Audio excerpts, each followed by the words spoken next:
Bismillah ar-Rahman ar-Rahim. Assalamu alaikum wa rahmatullahi wa barakatuh. Welcome back to the one word series where we discuss the impact of a single word on a verse of the Quran. In Surah Al-Baqarah, Allah subhanahu wa ta'ala, He talks about giving charity.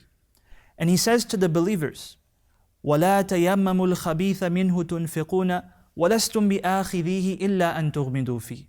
He says that when you spend in the path of Allah, you spend in charity, you serve poor people, then do not give something which is repulsive. Don't give something that you yourself would not take.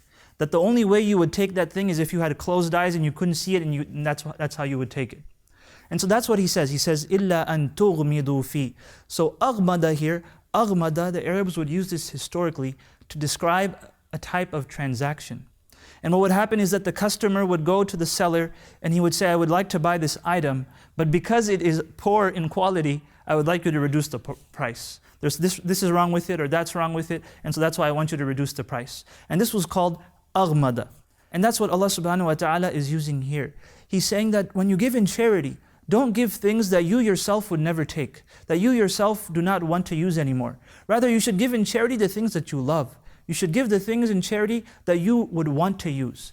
The charity box should be filled with items that people want to use, that everyone would want. And it should not be filled with things that no one else wants.